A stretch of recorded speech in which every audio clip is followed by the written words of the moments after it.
That's globalrealityshow@gmail.com. We're going to continue reading here from the Lost Book of Enki.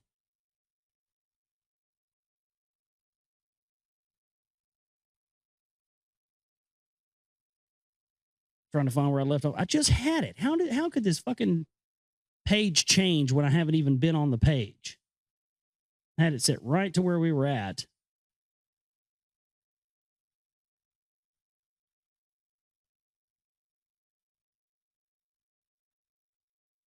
Here it is. All right, now I got to back to where I just scrolled up a little bit.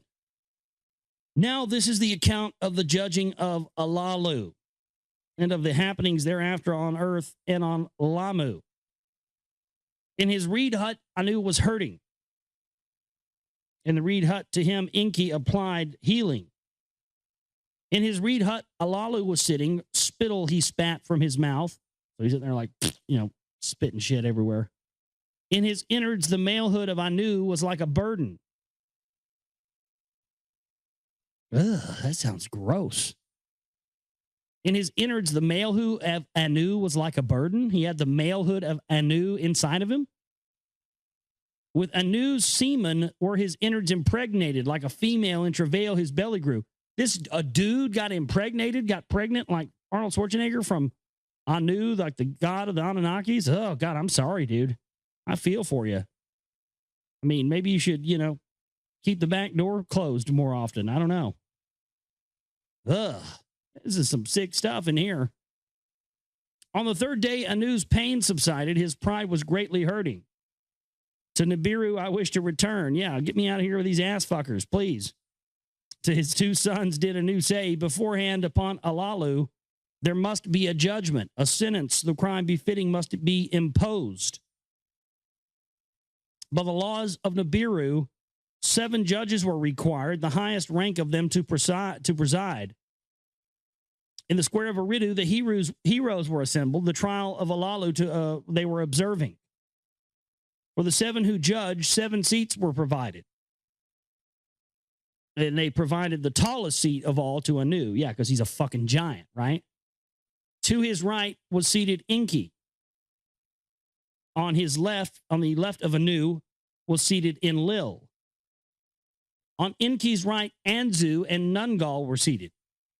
Abgal and Alagar to the left of Enlil sat. Before these 7 who judge Alalu was brought, his hands and feet were united. Enlil was first to speak. In fairness, a wrestling match was held. Alalu, the kingship to Anu, was forfeited. What say you, Alalu? Enki asked him. In fairness, the wrestling match was held. The kingship I forfeited, Alalu said. Having been vanished, Alalu, an abominable crime performed. He bit the malehood, the cock of Anu, and swallowed it. I'm not making this up. It literally says this. So he did a Mike Tyson on him, only he didn't go for the ear. He went right to the cack and bit the fucker off and swallowed it. You heard that about, like, what was it? The Isis, Osiris, Horus thing, Like Set cut off the penis of Horus or something like that and fed it to this fish. I mean, what was up with these guys? I'll make sure that fucker never comes back. Cut his cock off. Feed it to a fish. Jesus. Thus, Enlil made an accusation of the crime. Death is the punishment, Enlil said. What do you say, Alalu? Enki, his father by marriage, asked. There was silence. Alalu did not answer the question. We all witnessed the crime. Alagar was saying judgment must be in accordance. If words you wish to utter, speak before the judging, Enki to Alalu said. In the silence, Alalu slowly began to speak. On Nibiru, I was king. By right of succession, I was reigning. Anu was my cupbearer. The princes he aroused. So he turned on the males, the princes. To a wrestling match, he challenged me. For 9 counted orbits, I was king on Nibiru. To my seed, kingship belonged. On my throne sat Anu himself. To escape death, I made a dangerous journey to the distant earth. For the salvation of Nibiru, I, Alalu, discovered the alien planet. Return to Nibiru I was promised, in fairness the throne to regain. Then to earth came Ea, the one by compromise, the next to reign Nibiru he was designated. Then came Enlil, the secession from Anu to himself he claimed. Then Anu came, and he tricked Ea a lot, and Enki, the lord of the earth, he was proclaimed. Of earth, not Nibiru, to be the master. Saying, this is your domain. That's why Ea, earth, is called earth. It's the realm of Ea. That's what it means. Nobody ever thinks of where that term comes from or why we call the earth, earth. It's the realm of Ea. The first 2 letters of earth are Ea. Ea. Hello? If that's not enough to bitch slap you out of your comatose state, I don't know what is. And just people go through their everyday lives never even knowing that fact or even, questioning it. But it's a fact. Of earth, not Nibiru, to be the master. Then to Enlil, the command of earth was granted. Enki was delegated to the distant Abzu. My heart of all that was aching, my chest from shame and anger was bursting. Then Anu placed his foot upon my chest and it began to tread upon my aching heart. In the silence, Anu spoke up. By royal seed and law, by fair wrestling, did I gain the throne. My malehood you bit off and swallowed. My offspring line to discontinue. Enlil spoke up. To the crime the accused admitted, let the judgment come. Let the punishment be death. Death, said Alagar. Death, said Abgal. Death, said Nungal. Death to Alalu by itself will be coming. What he had swallowed in his innards, death will bring. Enki said, let Alalu rest of his days on earth be imprisoned. Anzu was saying that their words Anu was contemplated. Anger and pity engulfed both of them. To die in exile, let this be his judgment, Anu was saying. So in other words, banish him to earth. And that would tie into the whole thing we were talking about earlier. They banished Alalu to earth and then created the etherical barrier the Valent radiation belts around him here. At least that's how I understand it. Very interesting. We'll see if this indeed tells us that. That's what I understand, though. In amazement, the judges at each other glanced. What Anu was saying that they wondered. Neither on earth nor on Nibiru shall the exiling be, Anu was saying. On the way there is the Lamu planet. With waters and an atmosphere it is endowed. Enki, as Ea, thereon made a pause. Of it as a way station, I have been thinking. That's supposedly supposed to be Mars, I believe. The way station was Mars, from what I understand. Its net force is less than that of Earth forceful, an advantage and wisdom to be considered. In the celestial chariot, Alalu shall be taken. On my departing from Earth, with me he shall make the journey. Around the planet Lamu we shall make the orbit. To Alalu a sky chamber we shall provide. To the planet Lamu in it he will be descended. Alone on a strange planet in exile he shall be. His days to his last himself shall count. Now, this, what did he refer to it as? The sky chamber? Could that possibly be what, this guy found on Mars? Could that be what the face on Mars is? Highly interesting that, they would banish him there, the way station. We know that they referred to the Mars as the way station. Very interesting that we have Cydonia on Mars, which is what ancient Mesopotamia, what is now Iraq, used to be called. Iraq, Cydonia, Mesopotamia. It's located on the 33rd degree parallel on Earth. Cydonia on Mars is also located on the 33rd degree parallel, and that's where these pyramids on Mars are also located. It's very likely that that's what that was. Thus did Anu utter the words of judgment. In solemnity, the words were intended. By unanimity, it was a unanimous decision, let's just say that, to impose this judgment upon Alalu. In the presence of the heroes, it was announced, let Nungal be my pilot to Nibiru, there from chariots bearing heroes again to earth to pilot. Let Anzu join for this journey, so that he can take charge of the descent to Lamu. Oh, Lamu will be in charge of the descent down to the planet. So did Anu commandments utter. On the morning they departed, they were ready. All who departed by boats to the chariot were ferried. A place for landings on firm soil you must prepare, Anu to Enlil was saving. How Lamu as a way station to utilize the plans to utilize this you should be making.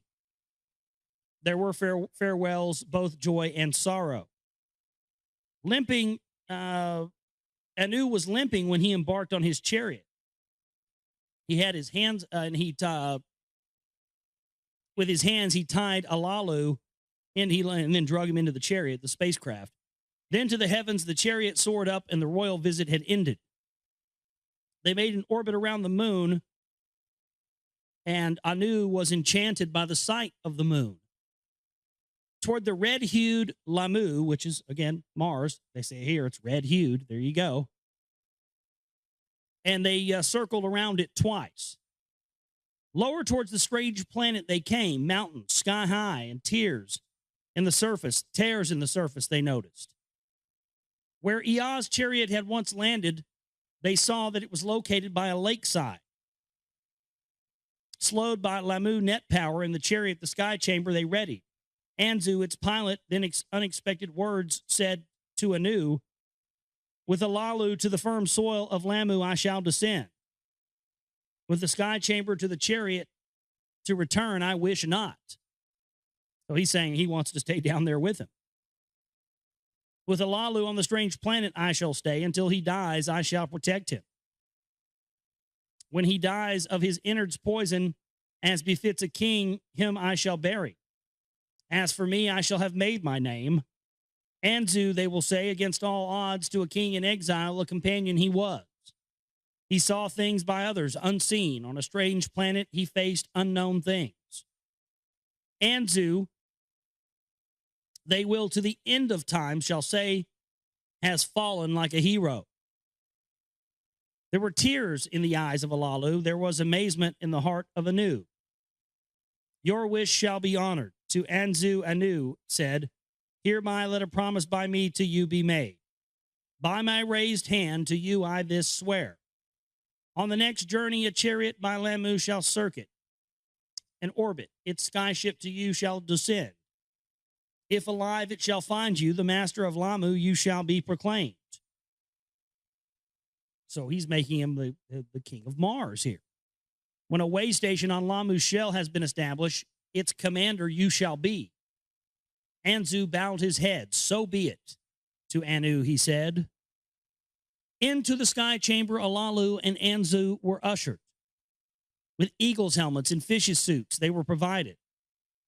Meaning suits they could fly in space in and suits they could go underwater in. With food and tools they were supplied. From the circling chariot the skyship left and departed. Its descent was what they watched its descent from the ground. Then from view it disappeared, and the chariot to Nibiru continued.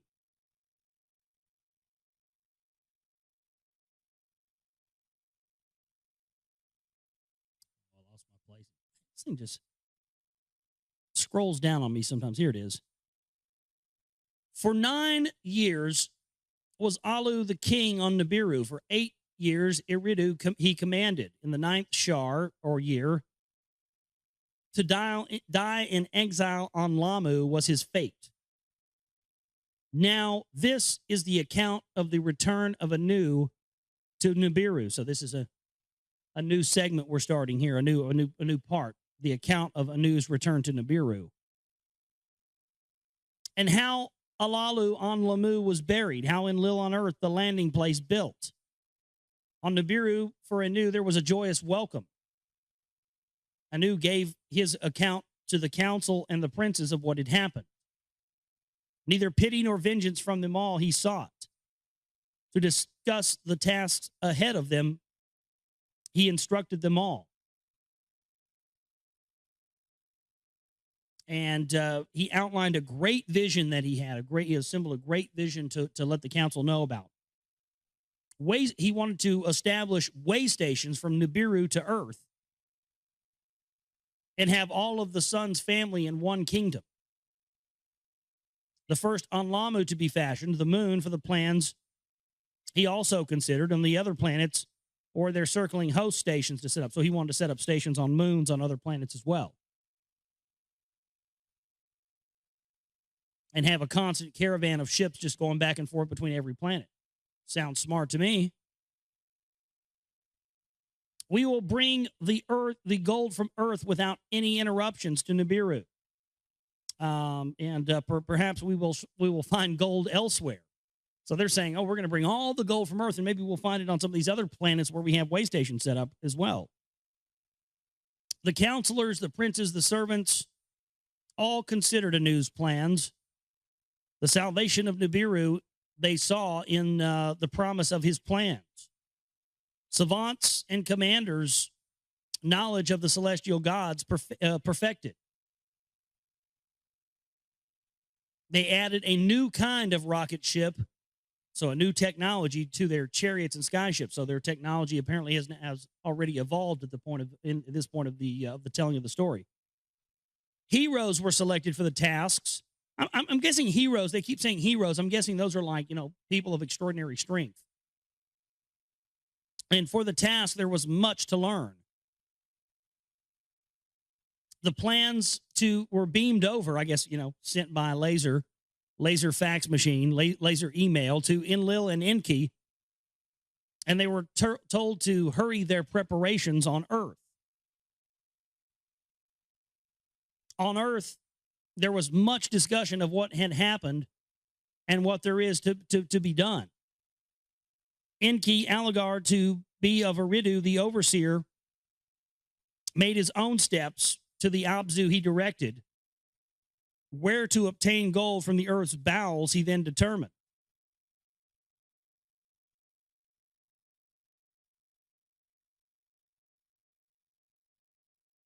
What heroes to the task are needed, he calculated. What tools will be required? An earth splitter with cleverness, Enki designed. An earth splitter, something that would open up the earth. There within the earth to make a gash and reach its innards by way of tunnels.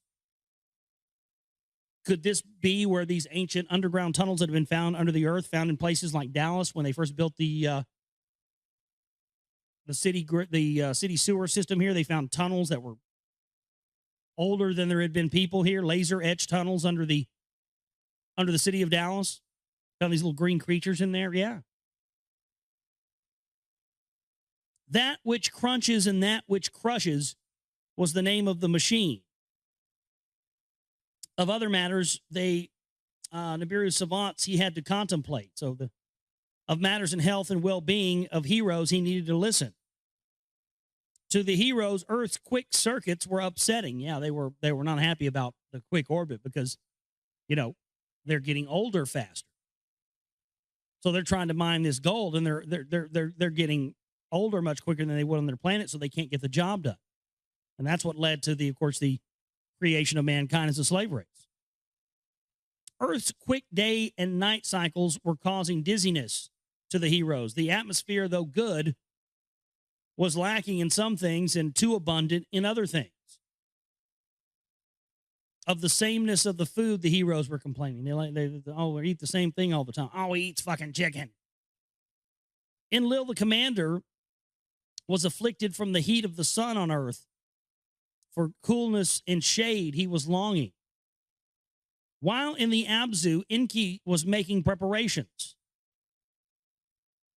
Enlil in his skyship was surveying the extent of Eden, Edin. That's the place where they were setting up Eden, Edin, what later became what we know in biblical terms as Eden. See? Of mountains and rivers he took account, of valleys and plains he measured. He wanted to establish in Eden a landing place for the rocket ships. So the rocket ships that landed Earth landed in a place called Eden. Give me a fucking break sandwich. God damn. Enlil, by the heat of the sun, was afflicted and was searching more for a coolness and a place of shade. To the snow-covered mountains of the Eden's north side, he took a liking. The tallest trees he ever saw grew there in a cedar forest. There above a mountain valley with power beams, he flattened the surface. Is that what the tops of the mountains in Brazil, where the Nazca lines are at? Where the whole tops of the mountains are just sheared off as if by a laser? Is that what he did? Flattening the surface of this mountain valley? Very well could be. Great stones from the hillside the heroes quarried and cut to size. To uphold the platform with skyships, they carried and placed them there with satisfaction. Enlil was satisfied with the handiwork. A work beyond belief, indeed it was, a structure of everlasting. An abode for himself on the crest of a mountain was his desire. Of the tall trees in the cedar forest, long beams were prepared. Of them, the construction of an abode for himself he decreed. The abode of the north crest, he named it. On Nibiru, a new celestial chariot was soaring off for preparation. New kinds of rocket ships, skyships, and that which Enki had designed was transporting people. A fresh group of 50 from Nibiru was taking. Chosen females were among them. By Ninmah, exalted lady, were they commanded. In succor and healing they were trained. Ninmah, exalted lady, a daughter of Anu she was, a half-sister, not a full sister of Enki and Enlil she was. She was greatly learned in the treating of ailments. She excelled in that. To the complaints from earth, she gave much attention. A healing she prepared. The course of prior chariots on tablets of destinies were recorded. And Nungal did follow its pilots. Unharmed, it reached the celestial god Lamu. It circled the planet, slowly to its surface descended. A faint beaming group of heroes followed. Ninmah was going with them. They found Anzu beside a lake shore with signals beaming from his helmet. Anzu himself was without motion, prostrate. He lay dead. Ninmah touched his face. To his heart she gave attention. From her pouch she took out the pulsar. Upon Anzu's heart pulsing she directed. From her pouch she took out the emitter, its crystals, life-giving emissions on his body she directed. 60 times did Ninmah direct the pulsar. 60 times did the emitter. So this is some sort of crystal that puts out a frequency, and I guess after 60 pulses of the frequency, it brings an organic life form back to life. These guys have the technology to bring people back to life. Well, no wonder they don't want us to get our hands on this alien technology. There you go. I mean, because, boy, it would suck if we were able to just go over to flash a crystal in front of somebody's heart 60 times and make them come back to life, isn't it? That would just suck for this planet. Man. On the 60th time, Anzu opened his eyes. And he began to talk. Gently upon his face, Ninmah poured the water of life and wetted his lips with it. Gentle into his mouth, she placed the food of life. Then the miracle happened. Anzu rose from the dead. They inquired to him about Alalu. Anzu told them of Alalu's death. He led them to a great rock protruding heavenward from the plain. There, he told them what happened. Alalu, soon after the landing, began to scream from unremitting pain. From his mouth, his innards he was spitting. In agony, he peered over the wall. He's puking his guts out, literally. Thus, Anzu was saying to them, he led them to a great rock, like a mountain from the plain, heavenward uprising. In the great rock, a cave I found. Alalu's corpse therein I hid. Its entrance with stones I covered. So Anzu was saying to them, as they followed the rock and they removed the stones and entered the cave. Inside, they found what remained of Alalu. He who once on Nibiru was a king was a pile of bones in a cave now. The first time in our annals, a king not on Nibiru has died. Not on Nibiru was he buried. So, said Nimma, let him in peace for eternity rest. They then again covered the cave's entrance with stone. The image of Alalu upon the great rock mountain with beams they carved. So, somewhere on Mars, there are probably still evidence of that rock carving done with lasers. Now, some of the rock carvings we've seen on Earth appear to be done with lasers. Stuff we've seen in Egypt, stuff we've seen in South America, all over the place. Samir. So there again, whoever these people are, they had that technology. They showed him wearing an eagle's helmet. Oh, I see what they're saying. Now I get it. Okay. So on top of the great mountain, oh my God, this is on top of the face. The face on Mars is Alalu's face. That's why it's on the 33rd degree parallel in Cydonia, where it just happens to be where Enki set up the landing for Eden. Where was that? The 33rd degree parallel on Earth in Mesopotamia, formerly known as Cydonia, Iraq, who we've bombed and blown the shit out of and taken all their antiquities because they can't allow this info to get out to everybody. And he had a helmet on. And the guy on the face on Mars has what? A helmet.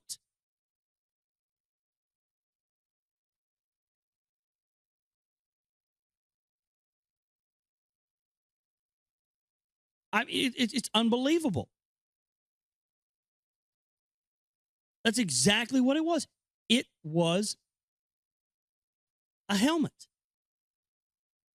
And they're saying right here that they laser etched into this rock on this mountain an image of Alalu wearing a helmet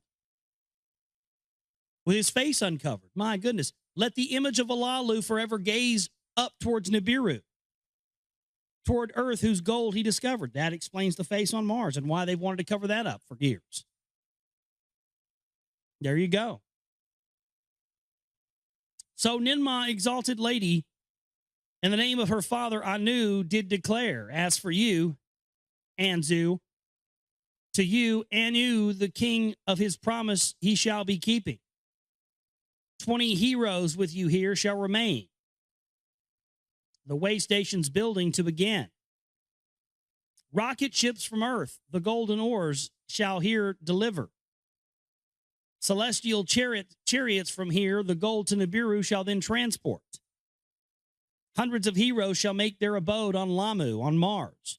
You, Anzu, shall be their commander. Thus did the great lady, in the name of her father Anu, to Anzu say, my life I owe to you, great lady. My gratitude to Anu shall not have any limits. From the planet Lamu, the chariot departed toward Earth and continued on its journey. So that's the end of, I guess, the fourth tablet. The next chapter is the synopsis of the fifth tablet. And we'll pick up on that next time on the broadcast. Man, oh man, oh man. Very, very interesting stuff there tonight. The whole thing about I didn't realize that the explanation for the face on Mars was in the Sumerian tablets. I never realized that. That's insane. Learn something new every day, or you should, right? Let's get into it now. Synopsis of the fifth tablet. Ninmah arrives on Earth with a group of female nurses. She delivers seeds to grow elixir providing plants.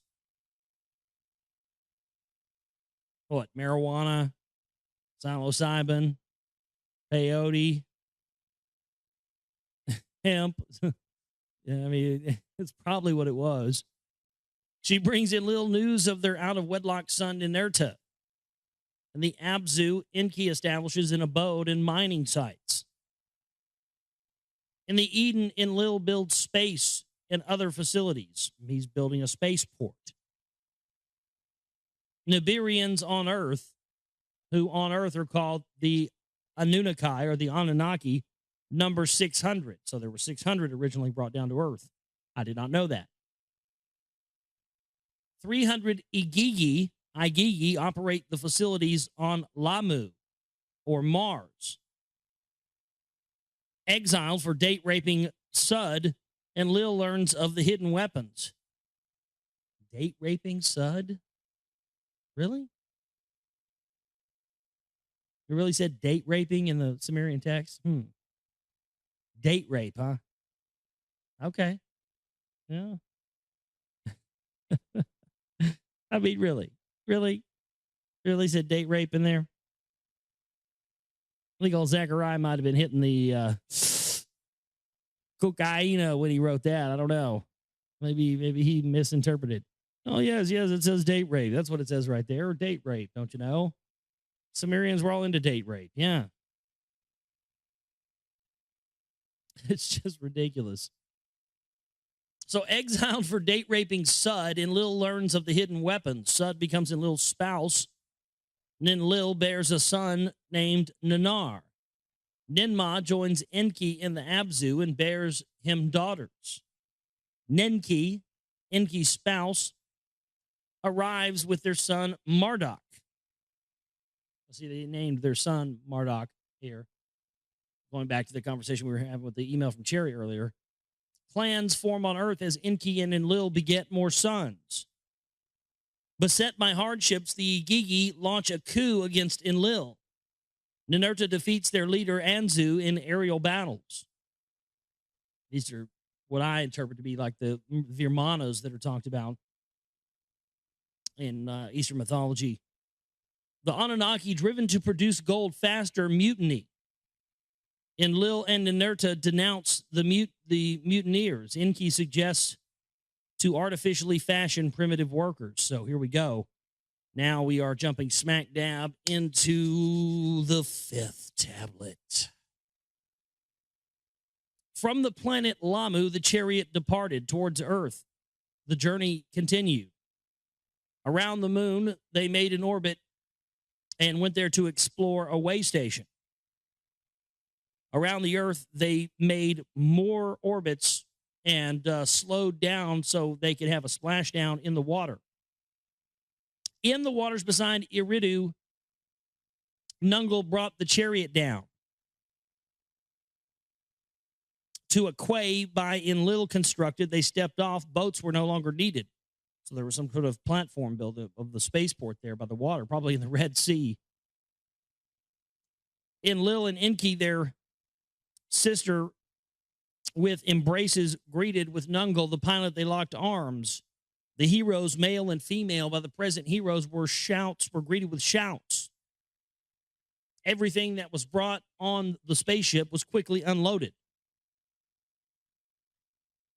Rockets, skyships, and the tools that were designed by Enki, and provisions and food of all kinds. Of all that transpired on Nibiru, the death, Ninmah was told of the death and burying of Alalu by her brothers. She also related to them the story of the way station on Lamu that was being commanded by Anzu. Enki uttered his approval of that, and Enki's words gave them bewilderment. That is a news decision. His word is unalterable. Ninmah to Enlil was saying, for the maladies relief I have brought. Ninmah to her brother said, from her pouch, a bag of seeds she brought. Seeds to be sown in the soil. A host of bushes shall sprout from the seeds, and they will produce a juicy fruit. The juice shall form an elixir, for drinking by the heroes it shall be. Their ailments it will chase away, and it will make their mood happier. In a cool place, the seeds need to be sown. By warmth and water, they need nourishing. So Ninmah to her brothers did say, the place that for this is perfect, I will show you, Enlil said.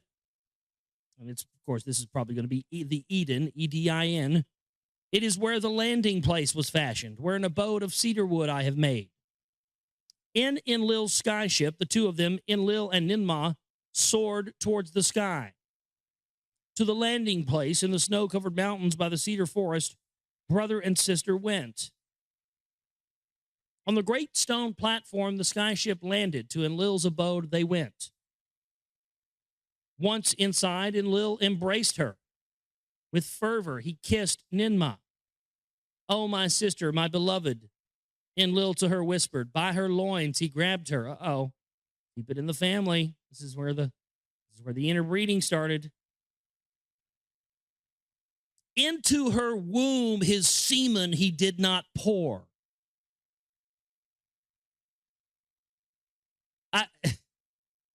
I got to stop right there. I got to say this before I can go any further. That is the greatest thing I've ever been able to say on radio in my almost 4 years now of doing this show. I got to say it one more time. You ready for this? Greatest thing I've ever been able to say on the show. Here it is. Into her womb his semen he did not pour. He did not pour her semen. Because she waited for mine. Because she wanted to suck Satan's cock. Yes. Into her womb his semen he did not pour. Oh, that's just beautiful. Poetry. So basically, he had sex with his sister, but he didn't come inside of her. He pulled out. Well, good job. I can't believe Sumerian text went as far as to tell us about pulling out. You know, there's a message in the Sumerian text. Yeah, there is a message in the Sumerian text, you dumb fucks. Pull out. Teach that to Britney Spears and her sister. My God. It's been there for thousands of years. So he fucked his sister, but he pulled out, so it's all good. Is basically what they're telling us.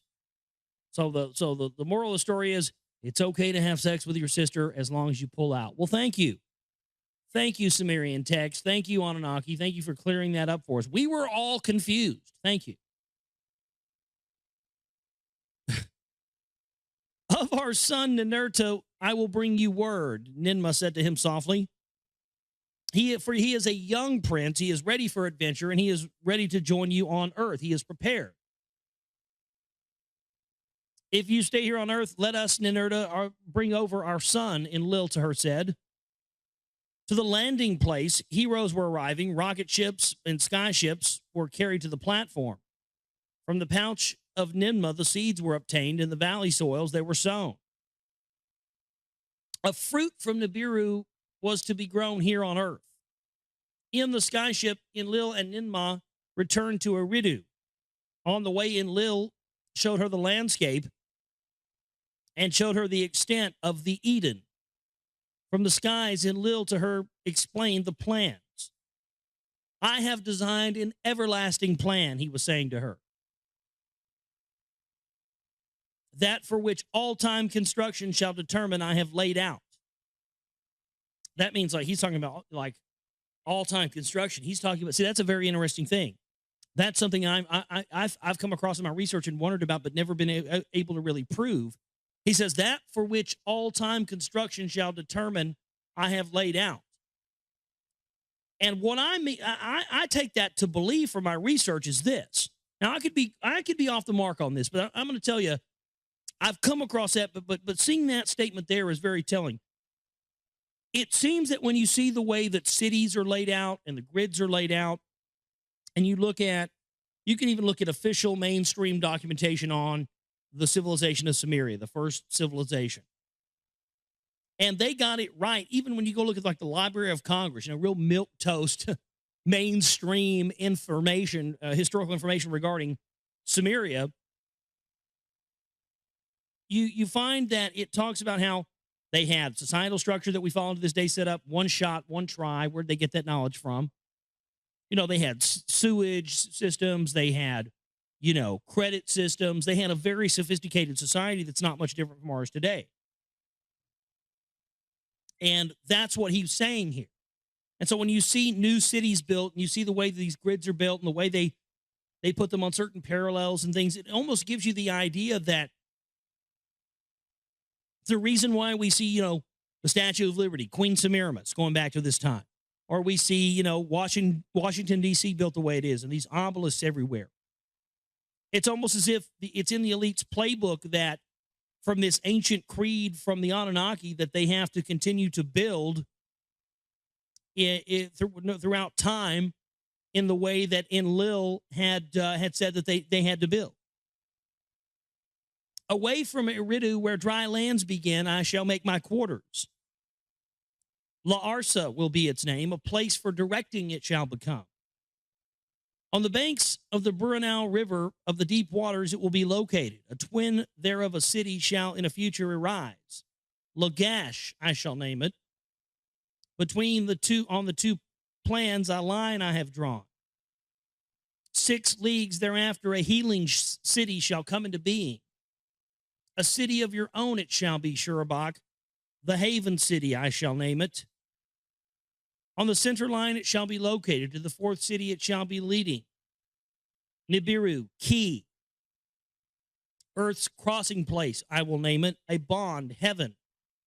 Earth in it I shall establish.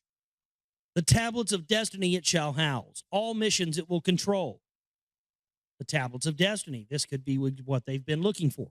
So the tablets of destiny have been, I didn't know that, or have been stored on Earth. And that's what all this search for the Sumerian cylinder seals and clay tablets has been about.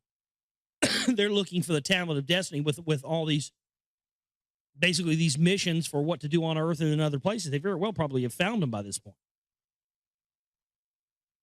With Eridu, 5 cities there shall be counted. To eternity they shall exist. On a crystal tablet, Enlil to Ninmah was showing this master plan. On the tablet, she saw more markings and inquired of them to Enlil. Beyond the 5 cities, I shall place a chariot, and I shall from henceforth build this chariot, a spaceship. From Nibiru to Earth directly to arrive. No, not a spaceship, a chariot place. This is talking about a Stargate. Because he's not saying he's going to build a spaceship itself, a chariot or a skyship like they refer to it. It says a chariot place, meaning a place that is itself a chariot to carry you from one place to another. This is a Stargate. Let me read it again. That's exactly what this is. Watch my film, The Sumerian Stargate, Norway Spiral film, Reality of Illusion Series Part 2. It's up on YouTube. It's also at my website, theglobalreality.com, because that's where I drew all that from. Because I had remembered, I had read about this somewhere. This is the first time I've seen it again in a very long time. Because I think I had seen, probably clips from this book posted on a website and stuff long ago, but never come across it again. And that's where I got that from was in that movie, because there are in that film I've got a picture of a Sumerian. It's like a big rock carving thing, and the guy's got a watch on. It just appears that he's in a fucking Stargate. So that's exactly what this is. So he's talking about the Anunnaki built a Stargate beyond the 5 cities. So if we determine exactly where these 5 cities are, and we know they're in the Middle East, we'd be able to determine where that Stargate is now, wouldn't we? Beyond the 5 cities, a chariot place I shall henceforth build. From Nibiru to Earth directly arrive. So meaning you can derive directly from Earth by just walking through this chariot place. There again, it's a portal. Enlil was responding to her. Why by Anu's plans for Lamu? Enlil was bewildered. Ninmah then understood. My brother, magnificent is your plan for the 5 cities. The creation of Shurabak, a city for healing, is my abode. For my own to be is a matter for which I am grateful. Beyond that plan, do not transgress your father. Do not offend your brother. You are as wise as you are beautiful, Enlil said to her. In the Abzu, Enki plan, it was also conceiving plans on where to build his house. For where would he prepare a hero's dwelling? Where in the bowels of the earth to enter? So Enki wanted to build his where? Underground in the bowels of the earth. Where the first underground, this is why people have found these, ancient underground tunnels under the earth. They were built there thousands of years ago. In his skyship, the extent of the Abzu was measured, and he did survey its districts very carefully. A distant land, the Abzu was, beyond the waters from the Eden it was away. A rich land it was, bursting with riches, perfect in fullness. Mighty rivers rushed across the region. Great waters there rapidly flowed. An abode by the following waters Enki himself established. To the midst of the Abzu, to a place of pure waters, Enki betook himself. In that land, the place of deepness, Enki determined for the heroes into the earth for the bowels to descend. The earth sputter Enki there established there within the earth to make a gash. So he cut open the earth to make a way to go, to make tunnels into the earth. By way of tunnels, they reached earth's innards, and they hoped to uncover its golden veins, meaning they hoped to dig into the earth and pull the gold out. Nearby that which crunches and that which crushes he in place, which we determined that was some big mover, some big thing, that machine that did the work of mining the gold. The gold-bearing ores to crunch and crush and to be carried by the skyships. To the landing place in the Cedar Mountains to be brought. Therefore, by rocket ships to the way station on Lamu to be transported. So they transported them from Earth to the way station on Mars and then to Nibiru. Makes total sense. On Earth, more heroes were arriving. Some to the Eden they were assigned, and some to the Abzu they were given tasks. Larasa and Lagash by Enkel were constructed, and Sirbarak for Ninma he did establish. Within her therein a host of female healers were dwelling. In Nibiru, Ki, Enlil, a bond heaven earth was assembling. From there, all missions to command. So they were going to command all their new missions for their new, revitalizing and re-strengthening of Nibiru from Earth. That was how they were launching their operations. Between Iridu and the Abzu, Enki was journeying back and forth for supervising. On Mars, construction was progressing, and a way station for the heroes was starting to be constructed. A shar, 2 shars, which is a period of time, were lasted for the preparation. So it took the preparations, took them a few years. Then Anu gave the word. And now you'll see where this came from. Again, much older than Christianity. Anu gave the word. We know what the word is. On earth, the 7th day it was. A day of resting. At the very beginning was decreed by Enki on the 7th day.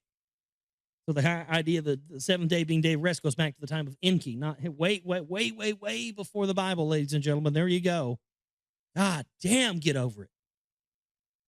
At every place the heroes were assembled, a message from Anu and from Nibiru they beamed overhead. In the Eden they were assembled. Enlil was there in command. And with him Ninma, her host of young ones by her side, was assembled. So they're assembled in Eden, assembled there in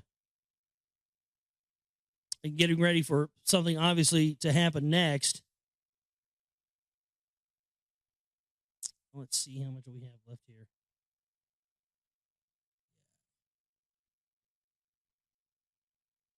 All right. It says it in the Abzu where the heroes assembled under the gaze of Enki they stood.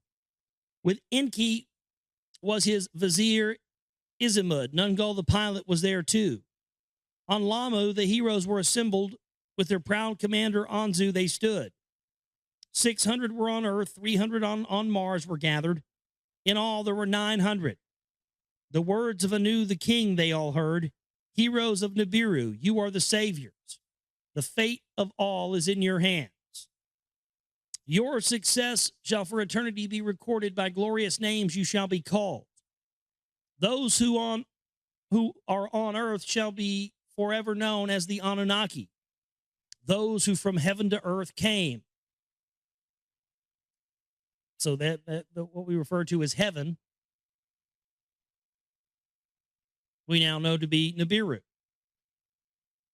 Those who are on Lamu, Mars, Igigi it shall be named. Those who observe and see shall they be. So saying that basically they've been, observing and watching the activities from their way station on Mars all of this time. Unbeknownst to us, that could have been that structure that guy found on Google Earth or Mars Google Images type thing recently. All that is required is ready. Let the gold start coming. Let Nibiru be saved. So the next part is now this is the account of Enlil and Enki and Ninmah. So this starts getting into the sort of the, twisted love triangle stuff here. But very interesting, again, the history of these people who allegedly came down. Again, I'm not saying I 100% agree with all this or think it's all true or anything else.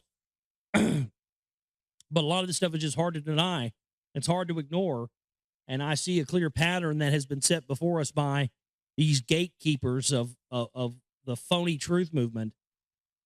And anytime I see somebody constantly saying, don't look at this, don't look at that, don't look at this information over here, it's always made me want to look at it more. Don't look at the Black Pope stuff. Don't look at the secret right. Just focus on the left wing, all that stuff. It always made me go, well, there must be something to it. If they're telling us not to look at anybody's insinuating don't look at some piece of information that could be helpful to attaining a better idea of the grand scope of the big picture, then it should be looked at. You can decide for yourself what's bullshit and what's not. You don't need somebody telling you that. I mean, I just get sick of that. You have to allow people to look at this stuff and determine for what themselves is for true. And again, that's why I've read all this stuff. That's why I read William Bramley. That's why I'm reading this.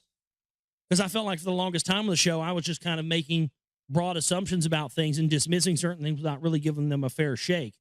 And so that's what this is about. And that's why we're reading this. And I hope you enjoy it. I hope you get something out of it. I know I certainly do. I gain a greater knowledge, a greater understanding of the things I already know. A lot of this I've already known, but it's just the clarity of being able to see a much wider picture of it. So it really is, I think, enjoyable, and I think it is very, very vital in understanding. This is the stuff that we've got to understand before we can understand why this whole world system that we're up against is in place. It's all a result of this stuff, and the gatekeepers have been there to keep you from ever finding that. And keep you from ever asking those more crucial questions. But I think now we're in a time where by hook or by crook, the information, it's all around us all the time. But if we, really the choice is up to us. Are we going to choose to open our minds, open our hearts, open our consciousness, and try to receive the healing energy and the information that the Creator is trying to channel to us? We have to open ourselves up to this. Our destruction, our Savior, it's not going to come on a guy in a white steed or the man in a mythological, craft. It's going to come from inside of us. We are the saviors. We are the ones we've been looking for. It's up to us.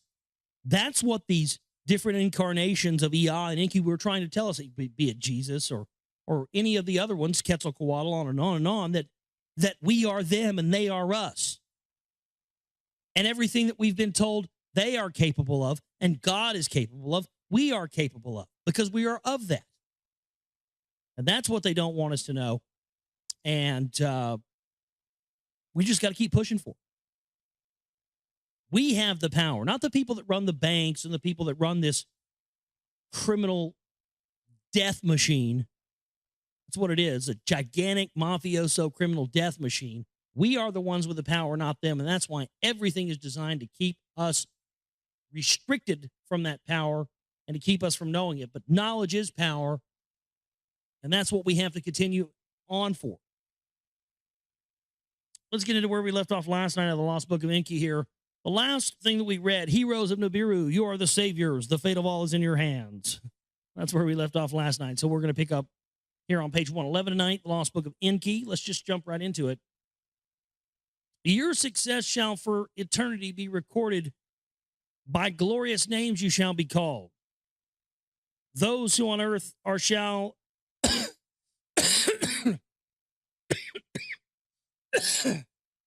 excuse me, those who are on earth shall now be known as the Anunnaki. Those who from heaven to earth came.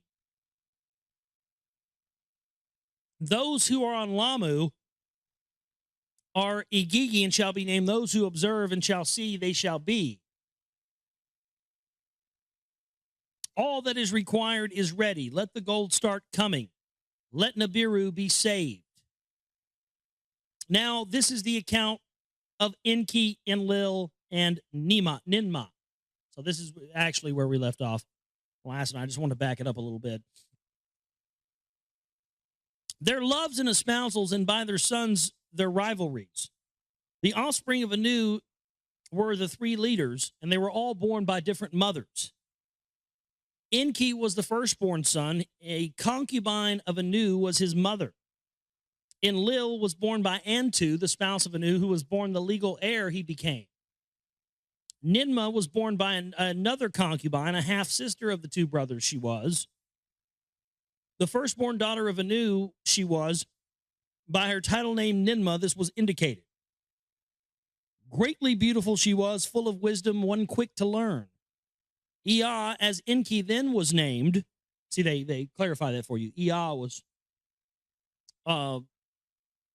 called, or Enki was called Ea back then. And later on, as you're reading this, I talked about this last night, you'll hear them, they'll be calling him Enki, but when they're on Earth, Enlil will address Enki as Ea sometimes. It's like a nickname. You know how sometimes somebody's name will be Frank or John or David, and some families will just name that kid Bubba. I mean, I don't know if a lot of you are from, I mean if that's just a Southern thing from where I'm from down here in Redneckville, but where I come from, people do that, Hey, Bubba. Hey, Bubba, get over here, Bubba. And they'll just call him Bubba's. It's kind of, that's what it is, So he refers to Enki as Ea. That's kind of like a childhood name. As Enki was then named by Anu to espouse Ninmah, was chosen. And thereby their offspring would be the legal successor to the throne of Nibiru. Ninmah of Enlil, a dashing commander, was enamored. Oh, this is going to get into the incest is the best. Put your sister to the test stuff, isn't it? By him she was seduced. Into her womb he poured his seed. Uh-oh. I thought we had another thing where it said something about not pouring the seed into their womb. Uh-oh, he poured it. Uh-oh, he poured the seed in her. Ah, God, I just poured my seed in you, baby. And try saying that to your woman next time you're doing your business. Probably wind up with a snipped penis. A son from Enlil's seed she bore, and Inerta, the two have named him. Anu was angered by the deed. The dirty deed. Yeah, baby. As punishment, he forbade Ninmah to ever be the spouse of Enlil and made her be Ea's wife. Oh, that's fucked up. So, Ea, his bride-to-be, by Anu's decree, abandoned a princess named Damkina he instead espoused. Okay. A son and heir to them was born. Marduk, they named him. One in a pure pace born it meant. As for Enlil, a son not by espousal he had, a spouse by his side he did not have. It was on earth, not Nibiru, that Enlil found a wife. Ah, there you go. Okay. So they're on Nibiru, and they're kind of passing out wives and setting up who's going to be with who to continue the bloodline. But then it says here it wasn't on Nibiru that Enlil became espoused, meaning Enlil found and acquired a spouse.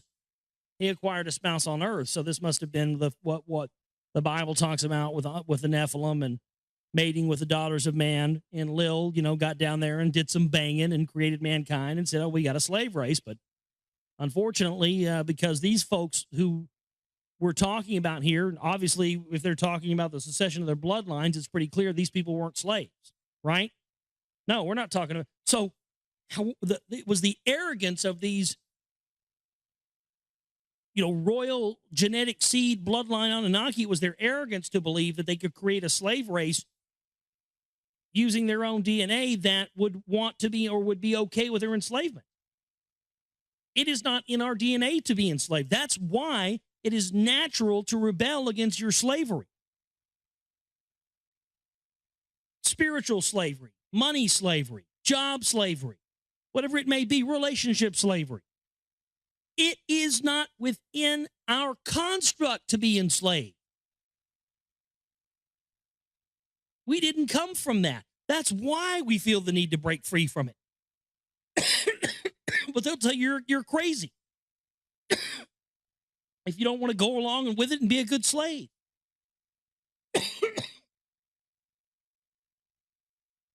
The account is one of rape and exile, a love that brought forgiveness, and of more sons that were only half brothers. On earth it was summer. To his abode in the cedar forest, Enlil retreated. In the cedar forest, Enlil was walking in the cool of the day. In a cool mountain stream, some of Ninma's young ones that were assigned to the landing place were bathing. By the beauty and grace of one, Sud was her name, Enlil was enchanted. To his cedarwood abode, Enlil invited her. Oh, it's getting hot now. Oh, yeah. Here we go. We're going to get into some hot Sumerian text for you tonight here. Oh, yeah. It's going to get hot. To his cedarwood abode, Enlil invited her. Come partake with me in the elixir of Nibiru's fruit that grew here. To her, he said. Sud entered Enlil's abode, and he gave her a cup of elixir. Oh, what's in that elixir? Sud drank, Enlil drank it too. To her, Enlil, of intercourse he was speaking. Whoa, shit! Enlil is a pimp. P-I-M-P. The dude doesn't waste any time. So he rolls up on and sees this chick playing in the water. He ain't there 2 seconds. He's already inviting her back to the cedarwood abode. He hands her a cup of an elixir, and she doesn't even take more than a couple sips off this, and dude's standing over there with his cock out. Well, what do you think about it, baby? Are we going to have intercourse or what? Jesus Christ, slow down, dude. We get to know each other first before you go right into just, bam, cock is just out. No wonder humans are a bunch of fuck crazy maniacs. All we do is, Can I fuck it? No. Can I eat it? No. Can I kill it? No. Well, then I'm bored with it. Fuck it. I mean, seriously.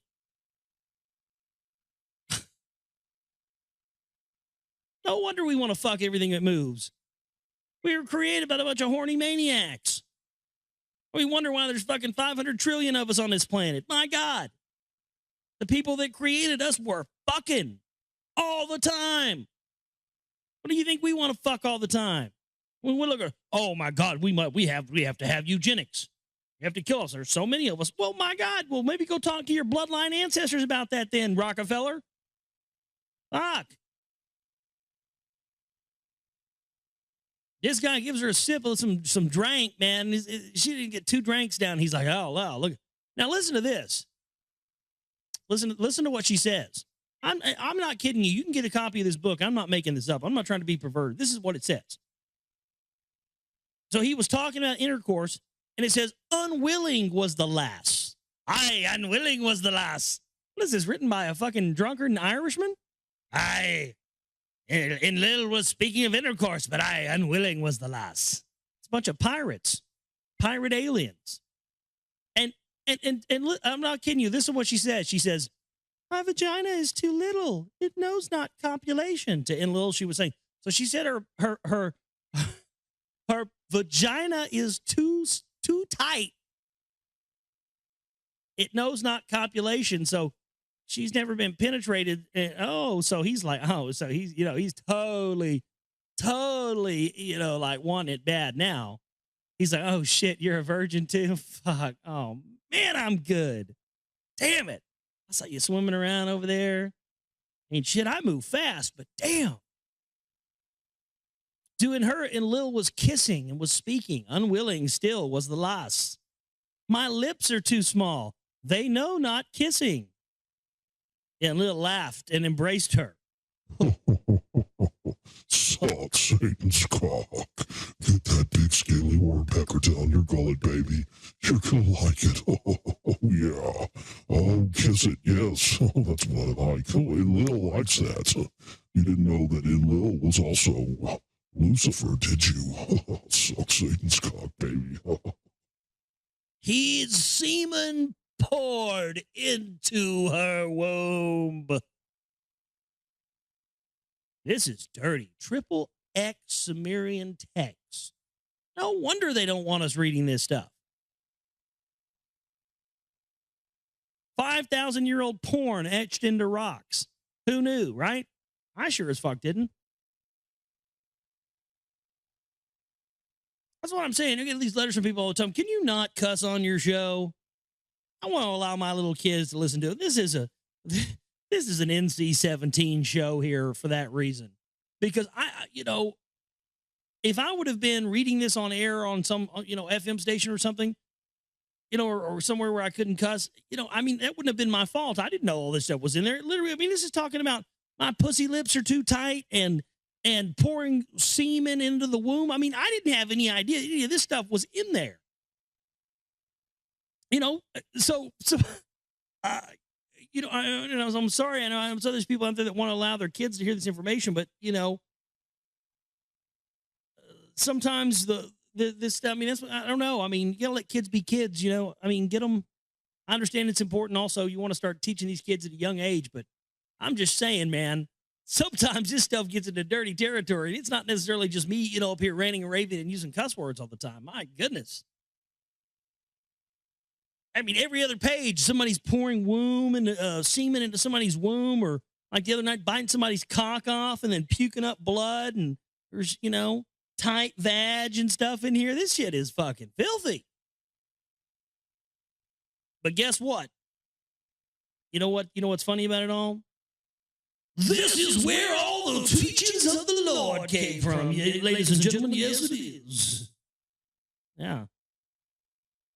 That's why they're trying to tell you, sex is sin and the devil. Don't have sex. That's why they do that. That's why those Christians do that. It's of the devil. Yeah, because they don't want you to know where we came from. Everybody knew our ancestors were a bunch of, fuck crazy maniacs just going through the galaxy, fucking everything they get their hands on. Look down there. They got some life forms. Let's see if we can go down there and fuck them. Take me to your leader. We are here to fuck your women. We're just horny guys just flying around in sky chariots going down and going, yes, we're gods. Yes, bow to us. Yeah, I'm a god. Yes, I am your god. And never do anything that says anything bad about your god. Always make sure that your God comes first. Don't have sex. Don't do anything like that. No. Also, do you have anything I could fuck, by the way? Thanks. Yes, I am your God. Bow to me. Now give me something to fuck. That's pretty much what these guys sound like. These guys went around doing. It's totally out of control.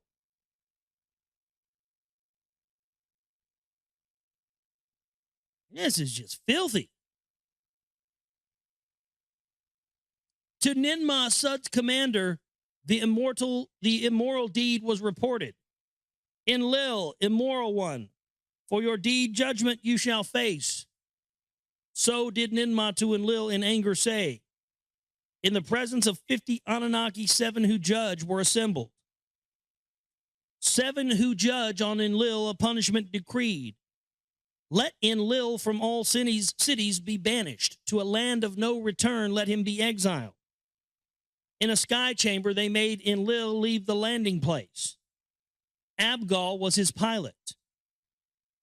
To a land of no return, Enlil was taken, never to return. Well, that's why they call it the fucking land of no return, isn't it? But you don't return from it. Idiots. My God. A little editing, please. You guys are etching this out on fucking, clay tablets and shit, and you had time to repeat yourselves? I mean, you had room to repeat yourselves? Wow. In the sky chamber, the two of them journeyed to another land was their direction. There, amidst forbidding mountains at a place of desolation, Abgal, the sky chamber, landed. This, your place of exile, shall be, Abgal to Enlil was saying. Not perchance have I chosen it, to Enlil he was saying. A secret of Enki in it is hidden.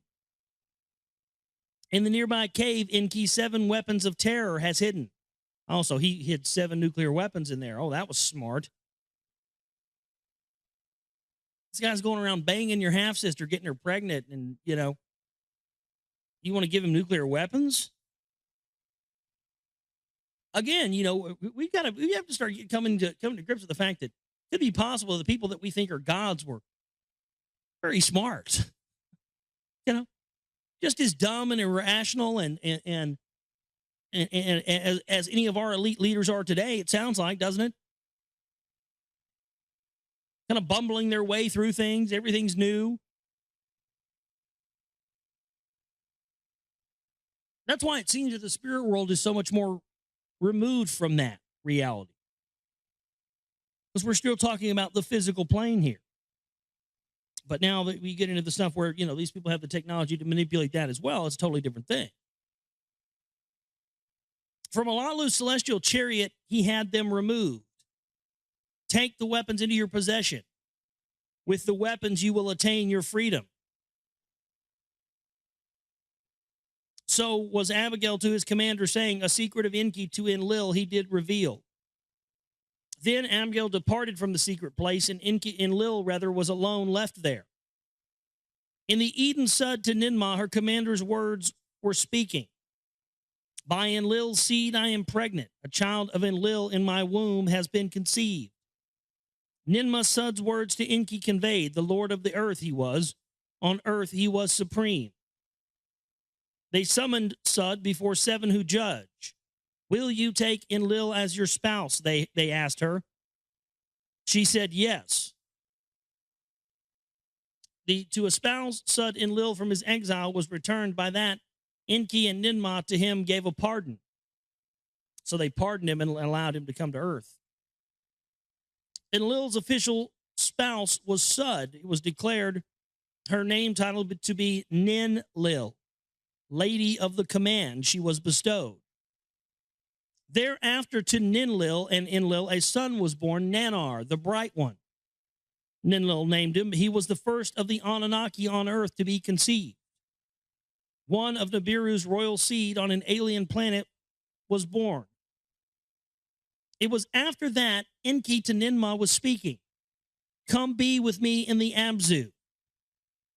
In the midst of the Abzu, in a place of pure waters, an abode I have established. With a bright metal, silver is its name. It is embellished. With a deep blue stone, lapis lazuli, it is adorned. Come, Ninmah, be with me. Your adoration of Enlil to be abandoned. So he's saying, okay, he's now, now you've banged my brother. You shit out one of his kids. Now, make it fair. And let's get some double incest going on over here and come back to my abode. Let me hit it too. And, pour the royal water in you and we'll just have us a whole little clusterfuck here. No wonder the people that run our planet are sick, incestuous, inbreeding bastards. Sounds like that's what these fuckers were. No wonder our elite interbreed and do all this stuff. My God, this is why. That's why everything in our realm on this earth is a blueprint that was taken and done somewhere else on another planet and transplanted here. Again, that's the answer to the question of why humans are the only thing on this planet that just doesn't fit. Because we were planted here by a bunch of fucking inbred, disgusting idiots, it sounds like. No wonder we got a bunch of inbred, disgusting idiots running this planet. Hello? Everybody figure that out now? My goodness. I'm glad we figured that out. I'm glad we now know where the source of this comes from. It all makes sense to me now. No wonder these fuckers are like this. Sick. Enlil spoke loving words to her of how he intended, of what he intended for her. He spoke sweet words. You are still my beloved, he said to her. He embraced her and kissed her, and she caused his phallus to water. She caused his phallus to oh shit. He starts like, oh, fuck, stuff's coming out of it. We haven't even done anything yet. Oh my God. Enki, his semen into the womb of Nimma poured. Give me a son. Give me a son, he cried out. Damn, that's fucked up. Like this dude's like, pounding away and like he's rolling dice or something, Give me a son. Give me a son. Bet I'll six. Bet I'll six. Fuck, you rolling dice over there, dude? These people are fucked up. She took the semen into her womb. The semen of Enki impregnated her. Pastor Hage. One day of Nibiru was a month of Earth time for her. 2 days, 3 days, 4 days of Nibiru, like months of Earth they were. 5 and 6 and 7 and 8 days of month were completed. The 9th count of motherhood was completed. Ninmah was in travail. To a child she gave birth. The newborn was a female. On the banks of the river in the Abzu, a daughter to Enki and Ninmah was born. Enki, by a daughter, was disappointed. Kiss the young one, to him, Ninmah said. Kiss the young one. Enki to his vizier Ismid said, I desired a son. A son by my half-sister I must have. Again he kissed Ninmah by her loins and grabbed her. His semen into her womb again he poured. God damn, he didn't even wait. She just shits one out. He walks over there and goes, I wanted a son. You gotta wait a little while, dude. You can't just go sticking it in there right after she popped one out. Again, these are some dumb motherfuckers that created us.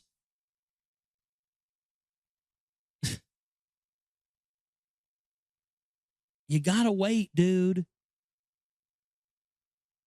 Again, she was with child, and again, a daughter to Enki she bore. A son by you I must have. Enki cried out to her again. Ninmah he kissed again. Thereupon Ninmah against Enki a cursing tittered. Whatever food he ate was poison in his innards. His jaw hurt, his tooth hurt, his ribs were hurting. Izimud the Anunnaki summoned to Ninmah for relief, they were pleading. To distance himself from Ninmah's vulva, Enki was raised, he raised his arm and swore. One by one, she and his ailments removed from his curse, Enki was freed. So he started like going after the vag again, and she had to cold-blooded put a damn curse on his ass to keep her away from the vag. Make him sick so he wouldn't want it. Damn, dude, that's hardcore. Ninki, lady of the earth, the title was given to the child. By her and her concubines, Enki had 5 more sons. These were their names: Nergal and Gibal, Ningal, and Ningshadiza, and Dumuzi was the youngest. To earth, Enlil and Ninmah, their son Ninurta summoned. By his spouse Ninlil did Enlil one more son have. To Nanar, a full brother. Ishkur was his name. 3 sons in all did Enlil have. None by concubines were they born. 2 clans were thus on earth established. Their rivalries to wars did lead. So what that means is that, and this is really a very proper explanation of something I've had a question about for a very long time here. Enki ended up having all these sons, but it says in this last statement here that the two clans were thus on earth established, and their rivalries led to wars. So they established 2 clans on earth that were both based on Enlil and Enki's family. This was the same family. They created one tribe over here. Another tribe over here didn't tell them they were family and then pitted them against each other, and this led to wars. So this is proof that they've been pitting us against each other, man against man, family against family, since time immemorial. And why would they do this? They had to do this to set up a culture of war, a culture that established itself on that so that they could control it. That's unbelievable to me. So, and that makes so much more sense. This is why the elite have tried to wipe out these certain bloodlines in the Middle East, the Arabic bloodlines in Iraq and Sumir, because supposedly there are people there that still have this royal blood in their systems, and the elite for some reason see it as a threat to them. Because if some of these people that are descendants of these original Anunnaki, of the Semitic Arabic bloodlines, they would be a challenge to the power structure. That's why this genocide in Iraq and the Middle East, folks, that's the real reason behind it. There's something there in those bloodlines that the elite's afraid of. They see it as a threat to their power. Unbelievable stuff. Well, this starts next with the account of the mutiny of Agigi. And I think Agigi, I can't remember what planet that said that was. It's one of the planets, Jupiter or Mars or something, but we'll pick up on that next time. We're going to leave it off here for tonight. I want to thank everybody for tuning into the show and being here with us.